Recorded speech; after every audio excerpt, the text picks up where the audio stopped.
Hey, Rock and Roll Nation, thank you so much for tuning into episode 2 of our Talkin' Chute podcast. Today on the show, we have none other than legendary roper Tuf Cooper. That's right, not that he needs too much of an introduction. He's been to the NFR more times than I can count, and he's got the World Championship buckles to back it up. That's right, Tuf Case Cooper. Not only just a great cowboy, just a great person. I really enjoyed our conversation today, and I think you will too. This episode of the podcast is brought to you by Vintage 46. It's our modern take on that classic cowboy look. It's perfect for if you're just hitting the rock and roll denim stage at your local concert event or the rodeo. Choice is yours. Either which way, we've got you covered.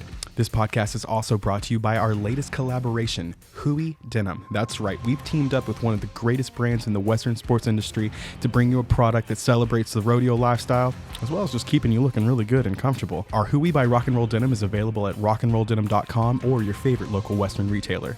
And without further ado, this is Talkin' Chute.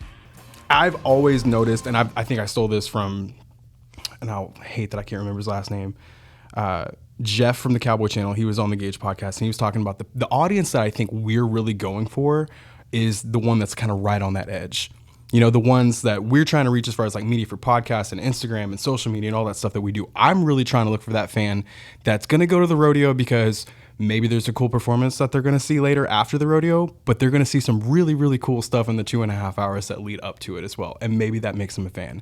And then they start wearing the jeans, and then they start wearing the shirts, and then they start getting into the lifestyle and understanding what it's about, and like, you know, the things that I fell in love with rodeo for the generational aspect of it, the family, the love, you know, the idea that, you know, your sport really hasn't changed in the last 100 years. Yeah. And there's a lot of different coverage, and there's a lot of different ways that, you know, people cover it and look at it and, you know, post about it and advertise with it. Dude, at the rodeos, I can feel like the way that they're going about selling what we do. Yeah. It's different. Yeah. And I think that's one of the reasons why rodeo is growing. Yes. I've just been doing this for what, like, I'm going to pull this closer to you. Oh, are we going? Are we rolling? Oh, yeah, we're rolling. Oh, sweet. What's up, bro? Let's sit and see how the audio sounds. What's up, world? Mr. Tuf Case Cooper. Oh, shoot. You're already going. What would we talk about? Was I talking trash already about Dale or somebody? Not that I can recall. It's been on both of us. See, this is the problem. Every time those headphones are for you if you feel like headphones. Dude, I'm a headphone guy. I think the first thing that we really need to address is the fact that shout out. We showed up in the exact same. Yeah. There's a word for that. Like, what is that? It's not ESPN, it's ESP. It's where you like you kind of know what's going to happen before it actually happens. Yep. I don't know how that actually works or anything like that. I've never worn this shirt or this hat. Brand new. Been sitting in the trailer, and I'm like, you know what? I was going to wear a different shirt, and then the one that said rock and roll on it. Yeah. I was like, no, I'm going to give this one a go. So was it the black shirt that just had rock and roll and white print? Yeah. I was going to do that one. It wasn't the Texas rock and roll shirt? Nope. That was the Hold other on, shirt y'all got that I a was gonna Texas choose. rock and roll shirt? Yeah. Holding out, man.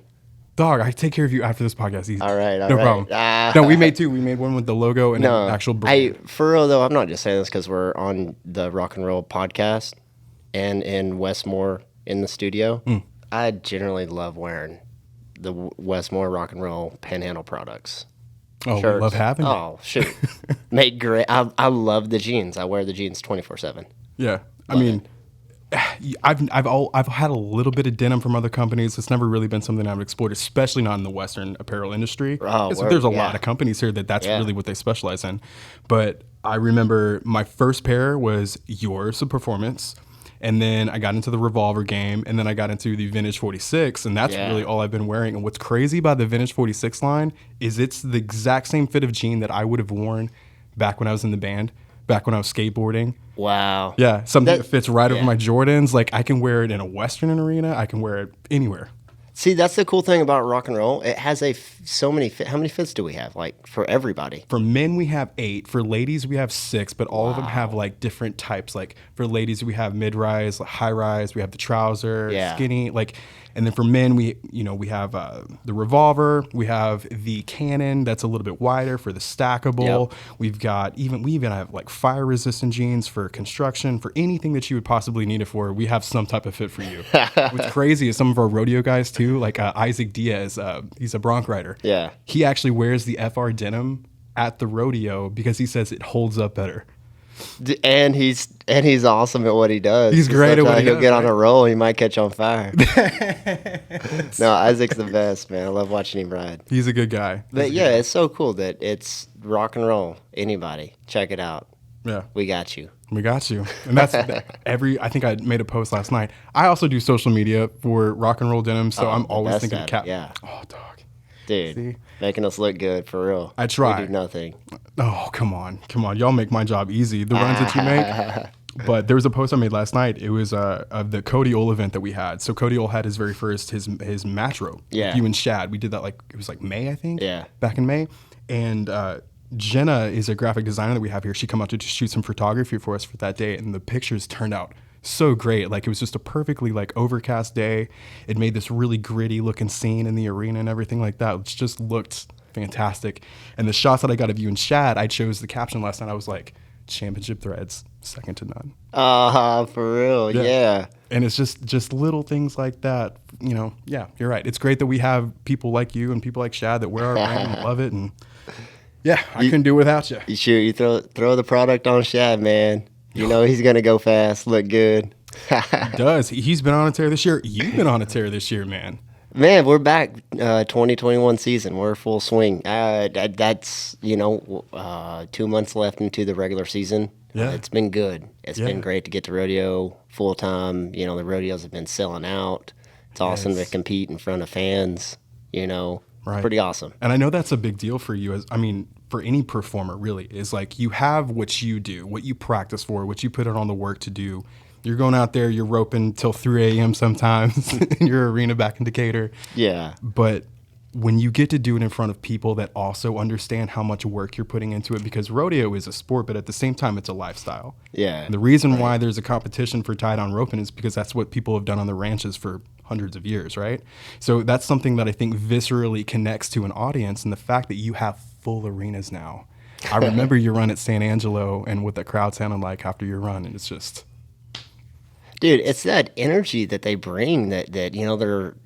The cool thing about rodeo, I ride in, it's like a little gladiator riding in the, going in the arena. We have our, 2 minutes of fame. We get our chance to show all of our hard work like you're explaining.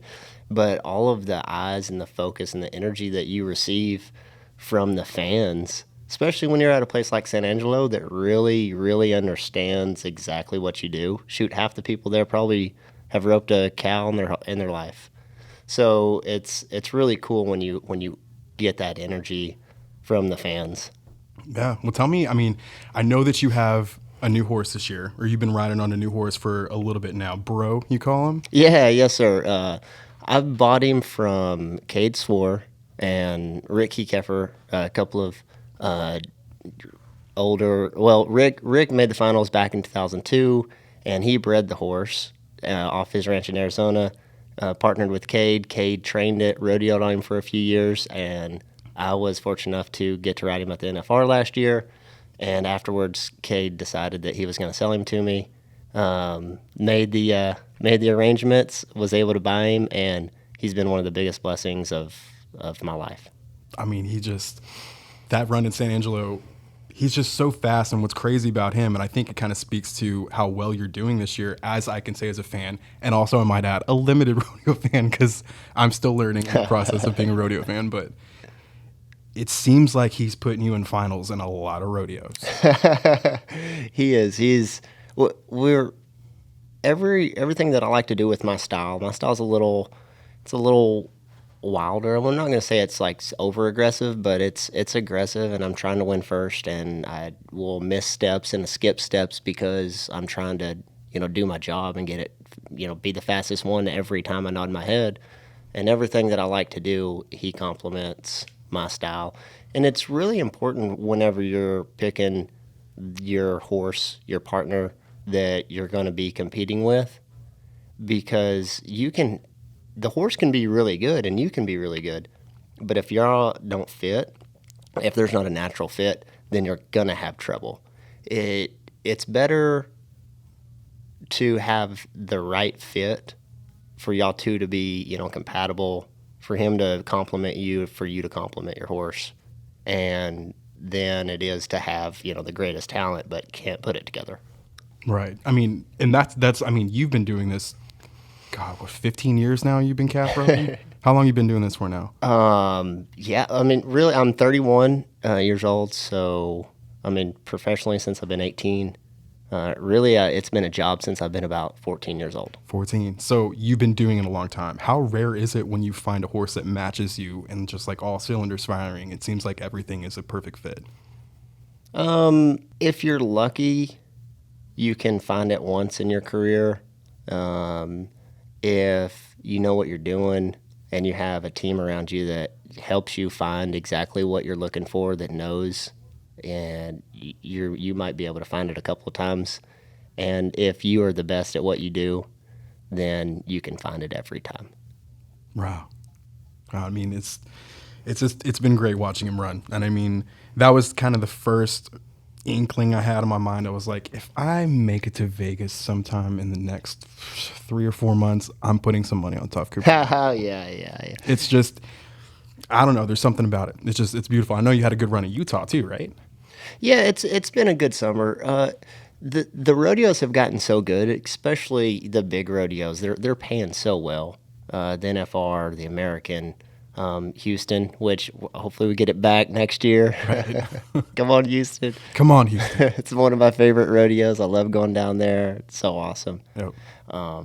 But the money's so good. You can go put together quite a bit of money. I mean, look at Chute. He won, $500,000 last year. Mm-hmm. Like, it's amazing.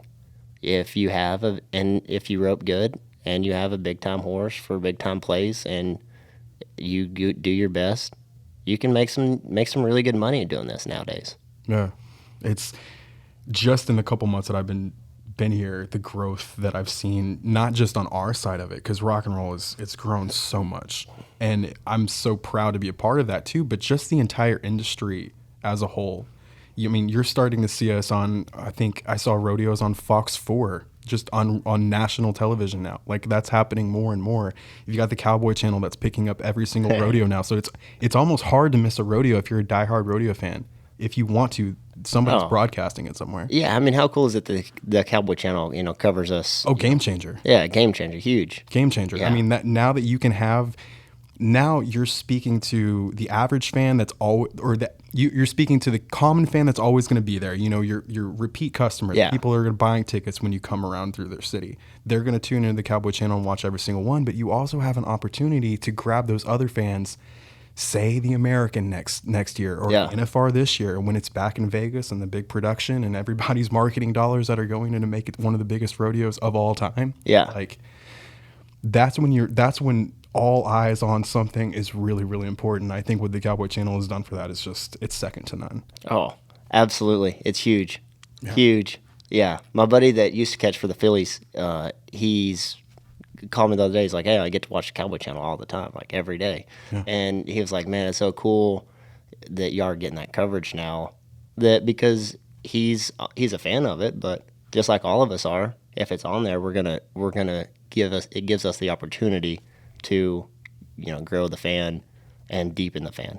Right. And PBR has done, production-wise, a great job at putting on great shows. And, I think sometimes they've sold as pay-per-view events, and I think they've been on TV before. But what I've seen recently, too, is these other small productions, like Tough Hedeman Store, which is, it's a blast. Oh, man, I bet. It's a blast. Yeah. Bullfighters Only. I think who does that. These little things that they're bringing, and they're bringing huge productions that have, arena worthy type shows. Yeah. And it's so cool to be able to see that. And like, you do see that and you go into those arenas and those events, you're like, that's the future. That's what rodeo is going to be like. Do you remember when you were walking across the stage at the American at Cowboy Stadium this year with the fireworks? Oh man. Yeah. It's so cool. Huh. Massive. Yeah, we get our. That's what I'm saying. It's so cool that we get our little 20 seconds of fame, but every once in a while. But that's growing. Mm-hmm. That's growing and growing. So cool. Yeah, Tough Hedeman is continuing to put on amazing events. Mm-hmm. Gets better and better. Mm-hmm. He was walking through the hallways earlier. I couldn't catch up to him to see what. I just wanted to shake his hand and say, hey, but he's always running through the hallway. Always working though, but he works. He's a worker. He's always. I'm so fortunate I get to spend a little bit of time around him, but he continues to put the work in. Mm. I mean, he is what, 20 plus years retired, and he works harder now than he did, you know, when he was riding. That's why he's able to put on successful events. Yeah, and they're a blast. Yeah, they're a blast. Like he was on the last podcast, on the first one we did, and in the intro of it, he was joking, but he was being very, very kind. He said we were best friends, but the thing is that next week we had an event in El Paso. We had a bull riding on El Paso, and I always try to catch 2 of them a year. I try to catch El Paso and Las Vegas for his events because they're just the greatest shows, greatest crowds, you know, and it gives me a chance to get out to Las Vegas a little bit and prep for NFR before, you know, it gets a little bit wintertime. But we got there, and I think I was on my plane, right? It was 7:30 in the morning. I'm on the plane back to DFW, and I get a call on my phone. I'm like, who could that possibly be? It's my mom's family or something. Yeah. It was Tuf Hedeman calling me just to make sure I got everything that I needed, and I didn't need anything else. And he did that when I came back from Las Vegas too, just to check in to make sure I got everything I needed. And that's never happened to me before. Wow. Not from talent, like not from like the NFL, from when I was with the Cowboys. Like people don't do that, you know? And just to have that type of relationship with somebody that's such an important part of our industry and the rodeo world was just, it was crazy. It was great. Absolute legend. Absolute legend. Yeah. Goals, man. Of all time. So my favorite thing, and the thing that I've noticed about you this year specifically is, and I think this kind of speaks to all champions and people that are competing and performing at a high level in their sport, but your mindset this year has been a lot different from what I've noticed. Like you've always been such a friendly dude to me, and you're such a nice guy, and you're smiling, and you're always there when we need you. This year, you're all of that still, but you also seem so super laser focused. And it kind of shows itself if you look at the PRCA official standings too. You know? Well, it's been a lot of fun. It's been so humbling to just have a career, you know, to be 13, 14 years in, and then to wake up and get another opportunity at life, at what your passion is, what you've been working on your whole life. You know, it's a blessing to wake up and just get to put on a cowboy hat, put on some rock and roll denim, and go out and then start your day. You know, you're like, okay, now what do I do? You know, you're grateful, and hopefully you're grateful. But I guess what's the difference? The difference in the year? I don't know. You know? Do you feel the same? Everything kind of feels the same? No, absolutely not. I feel like I've really tried to, on January 1st, I've really started to work on my mental health and working on sharpening that muscle and use it and trying to understand what's actually going on. And that's been fun. I started running a lot. Well, me and we've actually went on a run together. I'm ready to go again. What was that? What was that back in May? Was that May? Yeah, it was a few months ago. Yeah, I got a light hammer in. It's been good. But to go out and just work as hard as you can and understand that life is an opportunity. Every day is an opportunity to, you know, either do what you want to do or not do what you want to do. Right. I got my old trainer back that started training me back in 2010, and we started working together again. It's been really, really fun. I think I just needed a good kick in the butt. Really?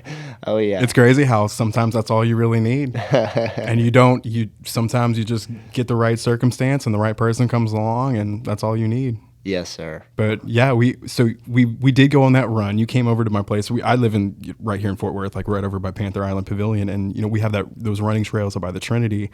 And Tuf was out somewhere. I don't know where he was he was at a rodeo somewhere, but he posted an Instagram story of him running on a trail with a hashtag Keep Hammering.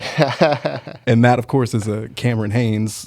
He's a bow hunter, and he's also like a super what do they call him? Ultra marathon runner. So he runs those like 250-mile races and all that stuff. And I was like, I know Cameron Haynes. I run a lot. Tuf's running a lot. Let's see if he wants to run a 5K with me. So I messaged you, and I really didn't think anything to come of it. And 2.5 minutes later, you're like, yep, let's set it up. Let's do it. Let's hit it. And then sure enough, you showed up on a Sunday, held me to my word. Oh. And we hit, I think it was like right at a 5K, like 3.1 miles. It was fun. Thank you so much for taking me. Man. Yeah, if y'all guys get a chance, man, go out and run, man, just as far as you can. So what's that been for you? You know, like for me, running is just, it's a mental game. And I think it kind of helps me. I always tell people I have to do at least 30 to 45 minutes of something extremely difficult every single day to keep my mental game sharp. Wow. And physically. Yeah. You know, so if it's lifting weights, if it's running to me, I think is the perfect thing because it is not fun for 30 straight minutes. It's just especially with me because I'm a bigger dude, you know, and my legs I'm compact. So running for me isn't the most natural motion, but it's something that I've learned to like really kind of love the strain of. So for you, do you feel like it's helped you on your mental? Do you feel like hitting those miles have really kind of like, even athletically, does it feel better performance wise for you? Exactly like you just said. If you're not doing something extremely difficult, or that we think's extremely difficult, you know, like running or taking an ice bath or, you know, putting your body physically to the point where you think that you need to back off. If you're not reaching those levels, then you're not reaching to the point that I want to reach to. Yeah. You know, I'm not going to, if I don't make things extremely hard, like I've always used to try to practice at the hardest times of the day, at late 2 o'clock in the morning. I would wait till it's the hottest part of the day or wait till it's the coldest part of the day to go and do it, because anybody can do it whenever it's nice. Anybody can do anything when, you know, you have your health, whenever, you know, your relationships are good, everything's smooth, your horse is working good. Sure, it's easy then, but we know life's not easy. And when you put yourself in these, you know, 5 miles, 10 miles, 20 miles, 250 miles, you know, and and the only goal is to put your left foot forward and your right foot forward, just to keep going, to powering through whatever the day brings you, whether it's, you know, the news you don't want, whether it's, you know, your body not feeling good, whether it's, you know, anything that this life throws at us. It is waking up every day and putting your left foot forward and right foot forward. Yeah, we're going to have bad days. We're going to have good days. We're going to have bad attitudes and good attitudes. That doesn't matter. You can set that to the side, because the sun's going to come up and the sun's going to set. And if you want to stay still, then you're going to stay still. If you want to move, left foot, right foot. And it's pretty simple, honestly. Mm-hmm. We just don't do it. Right. Enough. Right. Yeah. But I think, I mean, when it comes to competition, that makes so much sense what you just said. It's like, I know how hard running is for me, and I know I have that hard, like, love-hate relationship with it. But if you don't experience something really, really tough consistently throughout your life, when something really, really tough presents itself that you didn't choose, it's difficult to overcome. I feel like emotionally, I feel like mentally, you know, the things that have happened in my life, the things that I've had to overcome, if I didn't have this relationship with my mind as far as struggle and then positivity on the other side of that, I'm not sure I would be able to handle them as well. And I can only imagine, as far as training goes for you, for a world-class athlete, like, it's the same thing. You put yourself in those strenuous situations, so when you are out on the dirt and nothing's going right for you, you still know, I can overcome this because I know how to do it. I've been here before. I've felt this pressure before, you know? So that makes a lot of sense. Sure.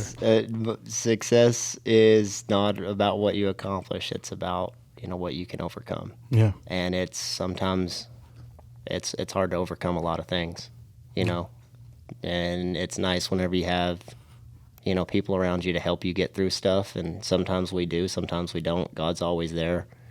But if we're mentally tough, we're strong, headstrong, then it seems to make things a lot easier to get through. It really does.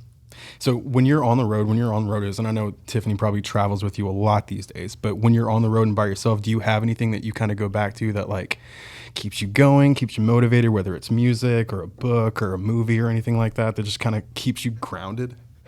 I don't know. That's what keeps me grounded. I'll give you an example. Anytime that I'm traveling for the company, so if we're going to Vegas, if we're going to any of these rodeos or events that we're going to, I always take my Amazon Kindle stick so I can plug it into any hotel TV and watch The Office. Nice. Because The Office makes me feel like I'm at home no matter where I'm at. Which kudos to the showrunners for that, because that's a very cool effect to have. But like, that's the one grounding piece of rock that I have that, like, no matter where I go, it makes me feel at home. Is there anything like that you have? Well, you know, I get to take my horse trailer with me on the road, so my home is on wheels. Gotcha. You know, it's so I have the well, I've traveled so much my whole life. My dad's an 8-time world champion. So my whole, upbringing, I was traveling with him to the rodeo. So being on the road is home. Being at home is weird. I prefer to be home, Prefer to be on the road. Yeah. Oh, did I say home? You did. Yeah, no. Yeah, I prefer to be on the road, at these rodeos, but it'll wear you out, and it's nice to come back home. It's kind of a weird relationship with, my job, because you always want to be traveling, roping, winning money, but then also it'll wear you out, being involved in the game for so long, it's nice to take breaks. And you're right in the middle of like the biggest run of all year, right? Like the summer run's the biggest run all year, right? Oh yeah, most of the money is in the summer. Yeah. Yes, sir. Yeah, like this weekend, I took off, didn't enter. No, I'm not. I roped last night at Lawton, Oklahoma, and right now there's rodeos going on all over the country.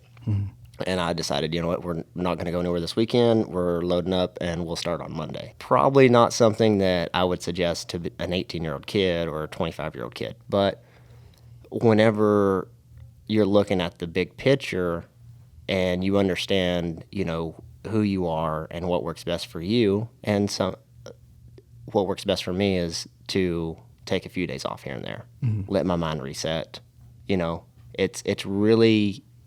It's difficult to stay on point for a long period of time. It's really hard to be perfect for 3 months in a row. Yeah. For me, it's possible. I've seen these guys do it. But for me, like, if you know who you are, just figure out what your papers are. Figure out what you're more, what you naturally want to do or don't want to do, and try to sharpen it up, have a lot of discipline, but then also know who you are. I need a few days off here and there. It seems to work really good. Yeah. Because it's not like I'm taking days off. I'm still training hard. Sure. Yeah. What I found out is on my days off, I can train harder and be more ready for the opportunity, 2 days later. Yeah, and that probably, definitely goes back to what you were saying earlier about getting your mental health and mental game sharp. Like, when you know yourself, if you know that that's what it takes for you to stay on top of your game, I think it's so important to submit to that, because a lot of men and a lot of people in general would say to keep a competitive edge, you really have to stifle away pain and throw it away. And yeah, this sucks right now, but keep pushing and keep going and keep running and keep hitting it. And like, yeah, that's very important. It's important to have that mentality. But it's also important to step aside for a little while and not experience the burnout of what you could probably do if you were to keep pushing that hard. Oh, absolutely. Because I could only imagine in a sport like what you do with your traveling and, your upkeep and the money that goes into, keeping up with the horses and the trailer and the travel and everything. Like, that is stress in itself. Oh, man, it can build up, man. And then you got to back up in the box and be 7'5". Yeah, every day or twice a day. Right. Yeah, I'm not complaining because the opportunities are great. But the goal is, when you do back in the box, to give your best. And if you're not giving your best, then figure out the system to get you there. Right. And that's what I've kind of been doing this year. Backed off a little bit, rodeo on about 60% of what I used to in the previous years. And the other 40% of the days, I'm just trying to prepare myself for, the moments back in the box, and not turning a blind eye to the things that I need to look at in my life. Yeah. That need attention, that need, my effort, that need, either fixed or worked on. Right. Because, rodeo is a sport and it's a job, but at the same time, you have a family. You have a wife, you've got, your parents, and you have a whole group of people that count on you and want to see you and want to be around you. And, it's, especially when we get to the age that we are, because I'm 31 too, which is great to have like a peer. Like, I think we were like a couple months apart. When were you born? January 31st, 1990. January 31st, so I'm November 3rd, 89, which is trippy that I'm older than you, but by month. That's why you got all the facial hair. That's exactly right. It's not great, but it's there. It's like just enough to cast a shadow, I think. Yeah. Which is what I go for. I tried it out on my personal vlog that I had, and it seemed to test okay. So I'm going to go with it for the podcast sake too. I love your vlogs, by the way, man. Yeah, y'all guys check out what is it? It's JD Vlogs, my personal Instagram. Yes, I love, man. Your content's so creative, and I love just watching what you do within Rock and Roll's social account. Yeah. But then to also see your personal vlog and see all, the real creative back end that stuff that you do personally, it's pretty awesome. I love watching it. My shenanigans. Yes. Honestly. Oh, it's hilarious. It's everything. It's everything. Y'all guys check it out, man. What it is, honestly, it's like you say, when you take time off for you to go home, it's not you're still training, you're still practicing. That is a experiment and a practice, and for me to learn for this too. Yep. Because creating video and being creative and doing stuff like that, and like making cool edit tricks and like cloning myself and coming in a frame or something like that, that's something that I want to practice on my off day. So if I have something with you in the future, I'm like, all right, we're going to do this. I know exactly how to shoot. I got you. Yeah. So like the cloning thing, I was like, all right, I know how to skip frames. I know how to mask and do stuff like that. So when we had our Endorsey shoot at Billy Bob's this year, Jimmy Smith, she first thing she says to me, she comes up, and I love Jimmy Smith so much. She comes up to me, she's like, let's shoot a TikTok. She's ready. Okay, well, I guess we'll have to figure out how to shoot a TikTok, or like which one we're gonna do, because there's so many different trends of like what TikTok you can shoot. I was like, all right, let me think about this. We'll shoot one. So I let it go about lunchtime, and then we did the whole thing where she was like in her what you travel to the rodeo in, and then she crossed her leg over and she goes right into her like a performance apparel. Oh, nice. Rock and roll denim and the panhandle button down and everything like that. So it's like I take that time to inspire myself for the job. I can learn little things and play around with different camera tricks and stuff like that. So it's kind of like I'm always practicing, but it gives me another creative outlet too. So yeah, I like it. So watch your stuff to see what's coming. Thanks. Dude, it's cool, man. Honestly, I do. I love watching yourself, because it's like, oh wow, you can do that, or try that. It's fun to blend what I've always done in my life with the stuff that I get to do now. Yeah. So I'll always try to incorporate the stuff that I'm doing for Rock and Roll Denim. So the rodeos that I go to, American, I did fun camera tricks with that. I think I did some stuff with St. Angelo, like all of the really cool cinematography stuff that I've been doing lately with the slow-mo and the speed ramping of you and the bull riders. All that stuff I learned on my own, just on the side. I was like, I'm going to translate that to rodeo and to Rock and Roll Denim. And it worked out. Wow, man. And it's so important to go do that, because it's even within watching like these kids roping, it's like I always try to encourage a creative style, maybe when they're back at their house at, late in their session, like, or just go have practice sessions that you're just going to be creative with whatever you do. You're going to forget about, the fundamentals of roping or some fundamentals, and just go see how you can create a style. Mm-hmm. Whenever I grew up, there was about 4 or 5 things that my dad really made sure that I did within my roping. There's more than 5 steps of fundamentally, perfect calf roping, but there was only about 5 that my dad, which is the absolute legend, probably one of the best that's ever, roped calves. He only wanted me to do about 4 or 5 things. Other than that, he let me be creative with with every other step within roping. And I think it's really important to have a creative side to you, even if you're trying to develop a skill, because you're creating your style. And if not, you're just mimicking what you've seen or heard your whole life. Right.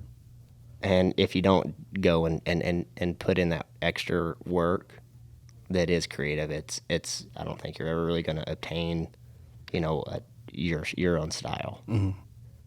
I don't know. Mm-hmm. And that's one of the things that I see within your content.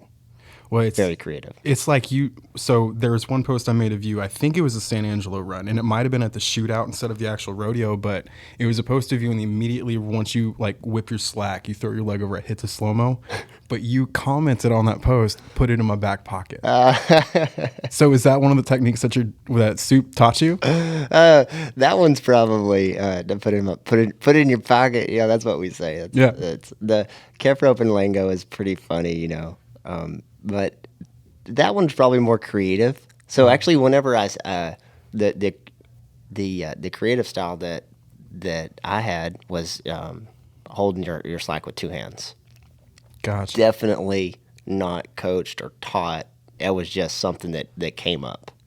Really? Yeah, if you're putting it in your pocket, you're probably doing some good work. But if you're holding it with two hands, you're getting a little wild like I am. And it's not fundamental. It's just fun, fast roping. Yeah. And that's just something that you just naturally came up with that just felt right for you. I'd kind of saw Matt Shizawa do it, kind of, back in like when I was like 13 years old. And then it just kind of happened. Apparently it's happened. They said Joe Lucas did it back in the 80s. But I called it the double barrel. It just named worked. After the rock and roll band. Double barrel. Yeah, right. Yeah. The gene is the same. It's the same thing. I try to name everything. I try to name all my get offs. So you have the double barrel. That's where you just hold your slack with two hands. Not fundamental. Not encouraged. Doesn't work until forever. That's right. Don't copy this technique. Yeah, do it, but there's no guarantees this is going to work. There's no guarantees, really, in anything in life, but definitely not the double barrel, unless you're wearing the jeans, of course. That's exactly right. But you got the double barrel, you got the double barrel freestyle, you got the double barrel fishing pole, you got the double barrel big bass. That's a good one. And then my favorite is the double barrel freestyle. That's the best one. That's you're getting fast if you do that. So as best you can in your chair, try to show me what that looks like. So you're going to the calf, you're roping, and then you get two hands and you pull on the slack, you get off, and it just launches you down there. Instead of holding your slack with one hand, you hold it with both, and you hold it with both hands, and it just like slingshots you off the horse to so the you calf. Use it as a propeller to jump off the horse. Basically, yeah. That's you're going crazy. fast, yeah. And most people have always since they started holding their slack, it has been, and since the 70s has been, one hand on the slack. And then I was like, well, why only do it with one hand when you can do it with two? Yeah.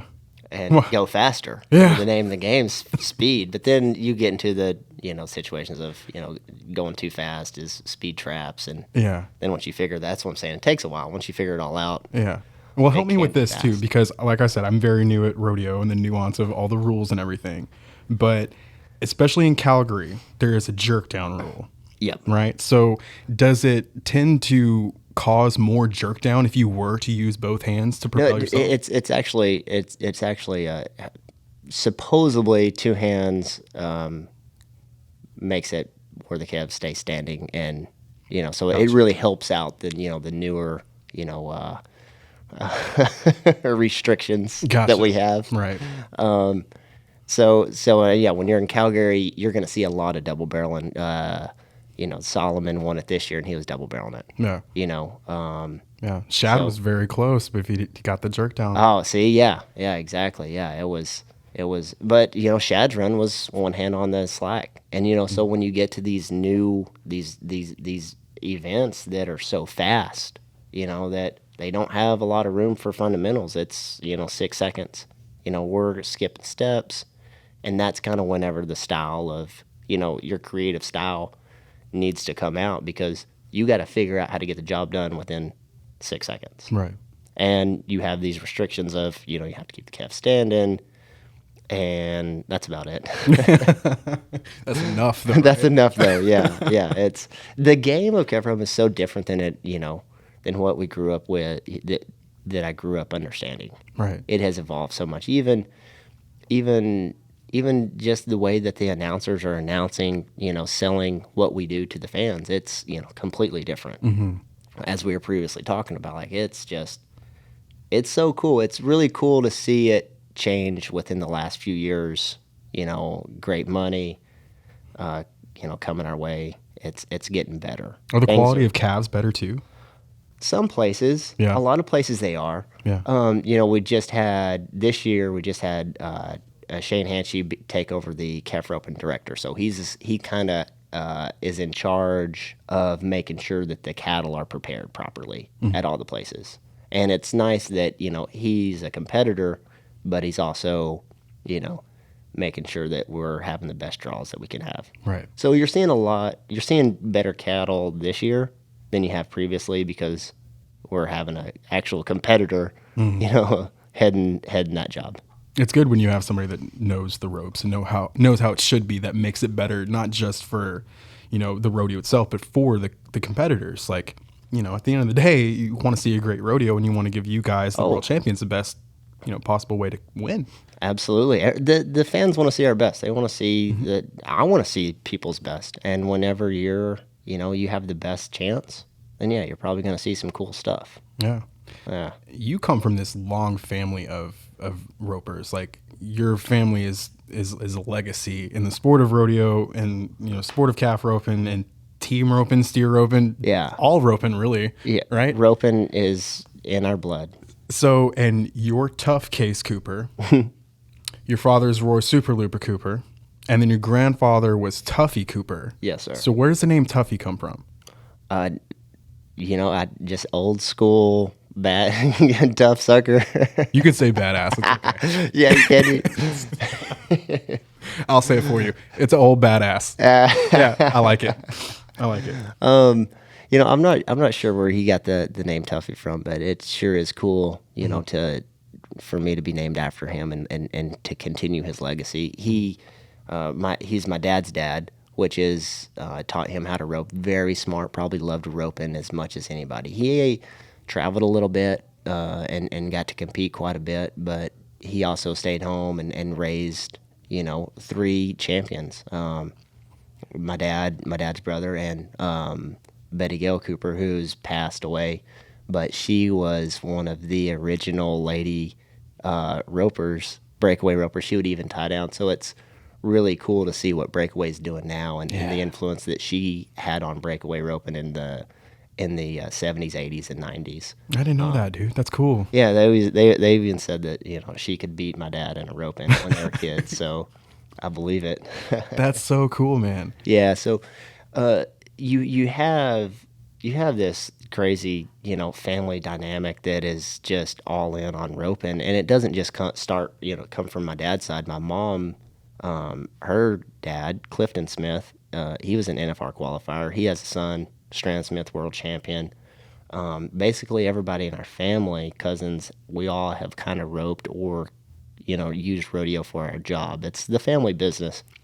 So the road's always been easy for me because there's always been family members, everywhere, people you grew up with. So it's like, all right, this is simple. Yeah. This is a simple job that, involves family, competing, horses.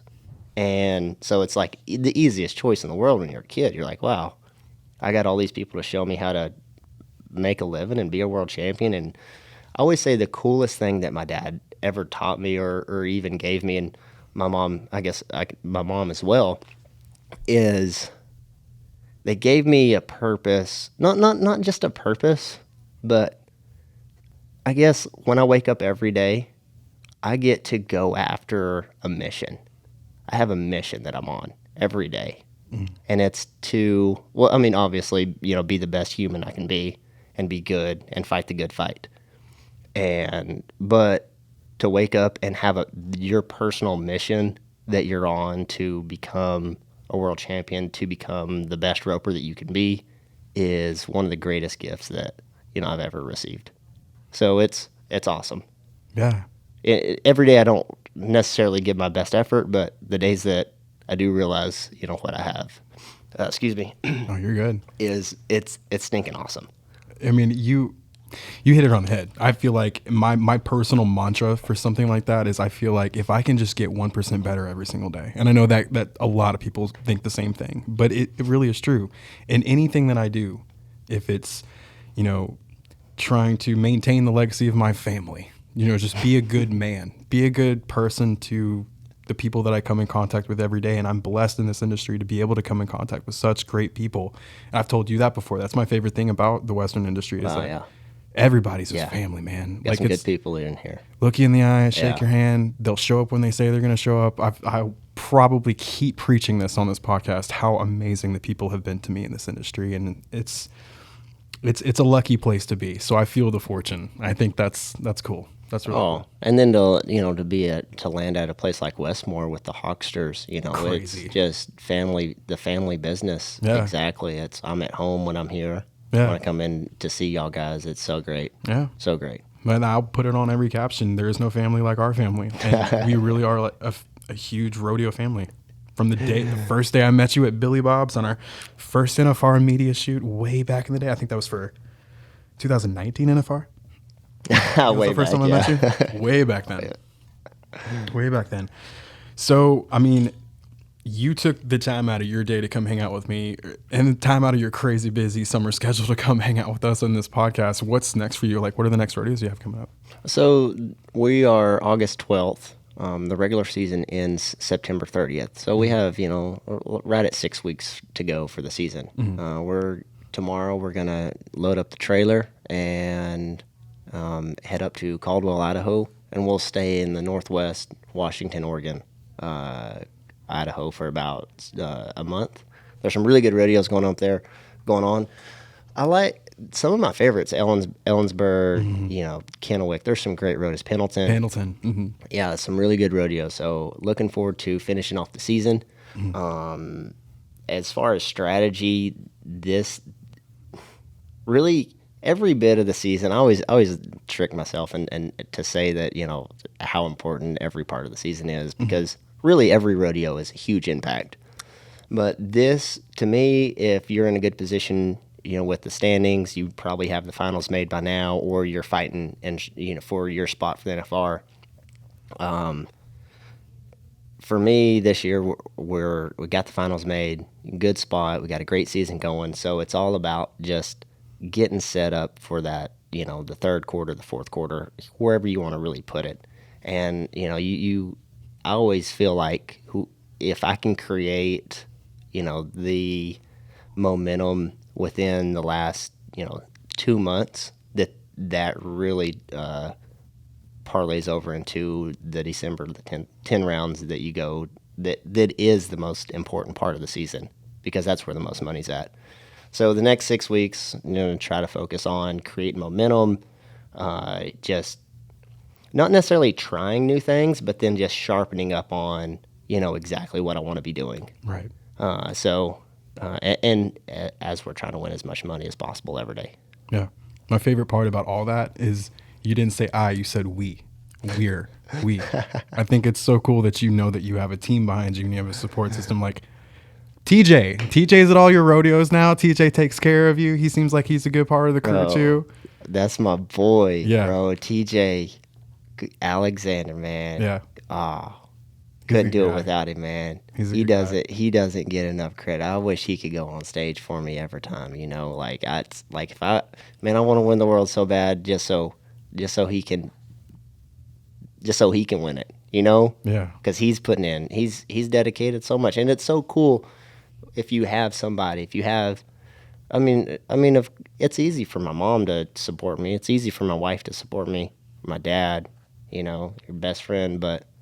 Like, when you have somebody that says, all right, I got you, like, we're on a mission together. Your mission's my mission. Your goals are my goals. Like, it's different. Yeah. And I'm so grateful for, the support that TJ gives me through that. And then if you're an up-and-coming calf roper, I can't speak for any other events or industries, but, man, if you get someone like TJ, give back the most you can. Every chance I get, I try to I try to help him with his craft. Try to let him rope. And the more I learn that when people help me out, that if your relationship can be reciprocal, that's the good in the universe that God wants you to put out. Amen, Tuf Cooper. And it's hard to do that sometimes, but TJ sure makes it easy for me. Yeah. The idea of being like in an individual sport where you are on the road by yourself a lot. Yeah. And to have somebody like that's always got your back and you can trust in them, that's got to be priceless. Oh, man. He's giving up the things he could be doing to help me out. Yeah. So speaking of that, I mean, if you had any advice, there's a lot of talent in the high school world. There's a lot of talent in the junior high world. There's a lot of really, really sharp kids coming up in the calf roping world. I mean, if you had... There are. Yeah. Oh, yeah. I don't know. I'm kidding. I'm kidding. Did y'all hear that? No. You always got to push on them, man. For sure. You always got to push on them. For sure. There are some great little ropers, man. Yeah. Those guys can get it on. I love watching them. They probably all see his big Uncle Tough up there. It's like, oh, okay, one day when, you're on your 15th world title and they're competing for their first. Shoot, they're already tying calves and stinking 7. They don't even know who I am. Oh, everybody knows who Tuf Cooper is. Come on now. Even what's crazy, like where I came from, where I grew up in high school, it was a very agricultural rich environment. Like there's a lot of people in our industry there. And, I separated from that a lot during my 20s, but now going back to it and, having conversations with people that I did go to high school with, they're like, Tuf Cooper? You had a podcast with Tuff Hedeman? Yeah, you guys are stars. It's pretty crazy. Yeah. Hey, Tuff Hedeman is a legend, man. He is. Wow. Yeah. I mean, he's in a movie. A Baldwin played him. Baldwin. That's nuts. Yeah. No, I have a friend that went to high school with you. With me? Yeah. Who? McQuistion. Clay McQuistion. Yep. Clay McQuistion. He was at the Wendy Ryan calf roping. Yeah. He was there. Yeah. Yeah. Me and him are good friends, and he saw me, and he's like, "Oh, I went to school with JD." Yeah. That's the cool thing about our world. Like, it's the Western world's a small world, even though we're huge, and there's a lot of us, and we branch out. Like, we reckon. I don't know. He actually hooked up. He messaged me on Instagram and he asked if I would come out and film one of his ropings, and I told him I would. Oh, nice. And it got in the middle of the summer and we had photo shoots crazy, so I got booked up really fast. But I told him I would, and I definitely will. So he's doing good, man. He's roping good. Yeah? Yeah. Good. Next time, hey, Clay, next time, let me know. There's a rodeo in the area. I definitely owe him at least 2 or 3 runs because I told him I'd come shoot him. Nice. I mean, that's practice in itself. I love going. I'll do that all the time. I'll just go roll up to Cowtown Coliseum because I live 2 minutes away. Yeah. And just film bull riding for the fun of it, just to practice a little bit. But what is that drive like? That when you're sitting at home and you're like you can easily turn on The Office and just watch 3 episodes that you've already seen, which happens a lot. Yeah, which happens a lot. You're still gonna do that, but like. Do you need to watch them again, or do you need to go to Cowtown? Like, how? What is that? What is that inside you that gets you, off your butt? That gives you drive to go work on something. Well, for me, there's a few things. For me, most of the time it starts with an idea. Most of the time it's like there's something that I saw in a video clip, and it might not have anything to do with rodeo. I remember one time I got inspired by a Red Bull boat commercial. A boat commercial. But they did a really cool thing with the speed. It's a time interpolation on Premiere Pro. It's a way that you can manipulate speed. And they did something really, really cool with an effect out of a frame and then into a frame that I've never seen before. This is all really super nerdy video stuff. But I saw it and I was like, I can do that with bull riding. I know I can do that effect with bull riding. I have to go try. So I'll call up my friend Click Thompson and be like, hey, can you get me to the Coliseum tonight? Because I want to go try to shoot some bull riding just for practice. And the second that I get motivated, I have to go. Like the second that the idea enters my head or the second that motivation's there, I'm like, I got to go do it right now. What if you don't feed that? Which has happened and it can happen. Yeah. It'll be put on the back burner and I'll never try it again until that specific motivation comes back and hits me. And it could be months. I could forget about it. And sometimes it comes back. Sometimes I don't. Sometimes it doesn't. But if I can act on it in the second that it's happening, 9 times out of 10, I get a product close to what I was envisioning. Wow. Close. So you're saying just act. Just act on it. Yeah. Yeah. The second that motivation grips you, and this is for anything. If this is for athletics, this is for sports, if you work out, if you're into fitness, if you're into art, if you're a musician, the second that motivation grabs you to go do it, go do it. Yeah. Because that's when I feel like you'll get the best performance. Absolutely. Works for me. Yeah. I always argue. I don't always, but sometimes I argue. I'm like arguing with that person. Oh, for sure. Yeah. I'm like, no, let's wait. Yeah. Every single day when I know it's time to go for a run. Yeah. Put your shoes down. You can chill for a while. And then you're like, oh, come on. I got to go do it. Right. I got to do it. But that's where pre-workout has saved my life because second I take that drink, I have to go. Yeah, right. You have to go. Skin's crawling. The beta alanine is itching you everywhere. I used to rope on pre-workout. I couldn't imagine. Oh man, yeah. You're trying to compete and you're trying. Your eyes are like yeah, right. Yeah, thankfully I just drink community coffee now. Community coffee. That was the coffee that Shameless we had. plug. Shameless plug. You like that community, huh? It's a great community. They're breaking into the rodeo world a lot. I see them with a lot of athletes. They are. Yeah. Yeah, they even got Shad drinking They got coffee. Shad drinking coffee. Never thought that would A happen. teenager drinking coffee. Oh, naturally. So I guess it's getting close. We're at 57 minutes. Usually I try to keep them at an hour, but I could talk to you all night long, clearly. But if you were to give advice to those high school and junior high kids that are coming up that, you know, they really want to go get their pro car and they really want to start this journey off to making it to those yellow buck and shoots out in Las Vegas, what would you say to them? This is the question. You know, the question. You know, what would you tell an up-and-comer? Yeah. One of these days I'll get away from that question on this podcast because I know everybody probably asks you that question. No. I think it's honestly one of the most important questions. But I think we always give, not always, but my answers typically aren't the best on this. Yeah. Or at first, I would probably ask the kid the question before I give him the answer. Because I'm always curious to see if he's got a better answer or might have come up with something better or different than I've ever come up with. Yeah. I mean, I always want to give everybody a chance to, you know, even if they're younger and have been rodeoing or roping for 2 years, they might have a different perspective that I haven't thought of or seen before that might work better. Better advice is always better, right? Mm-hmm. Most importantly, I would just tell them, just have fun. Enjoy it. This is, I mean, we get one go at this. This is my life. Like, work as hard as you can, but don't at the end of the day, don't let it get you down. You know, right? Like it's going to, because you know we're competitors. We want to win. Well, but work as hard as you can. Don't get frustrated. I missed last night. You know, it happens. Don't get frustrated because you know have been practicing for 2 days or 2 years and you know it's not going the way you want it to. Just have a good attitude, because that's the only thing that we really have. You know, is our perspective, attitude, and you know you're willing to work towards things. Right. So I guess the short answer: have fun, work hard. Yeah. I mean, that's the best answer, I think. That's such good advice. Have fun, work hard. You can apply that to any part of your life, I think. Yeah, absolutely. It's no different than roping. Right. Or for roping. It's no different for roping. Yeah. Being a camera guy or being a social media guy or doing a podcast or whatever you got rolling in your life.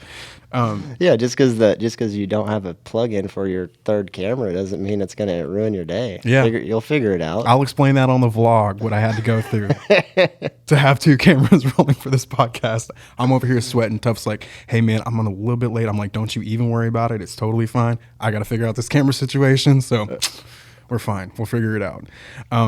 But the only last thing I wanted to bring up was when we got to go on our run back May, April, back whenever it was raining. It was great. He pushed me a lot. I was like, it's 5K. How bad could that be? When you run a 5K with a professional world-class athlete, it can be, I'm over here heaving and trying to talk the whole time, act cool. But what we brought up in that little conversation that we had when we were walking is you told me that when you're all said and done, when rodeo is over, want your legacy to be greater than rodeo. You want your legacy to be bigger than that. what do you see as your legacy? Like when you're said and done, when Tuf Cooper's got Tuf Cooper babies running all over the place and, you know, you're running your own roping school or whatever you decide to do, what do you want your legacy to be when you're done? Pretty simple. I want love to rule everything else. I want the goodness to be better than the bad, because I know I'm human. We're going to make mistakes, but I hope that my effort for love is more than the flesh that I put out. That's beautiful, man. I don't know. That was good. Who knows, man? I'm sure the answer will be different tomorrow, but Yeah. yeah. I mean, goodness. I want to put out goodness. It's at the end of the day, it's a fight, and I'm trying my best to play for the good. Well, you do a good job, from as far as I'm concerned. I don't know.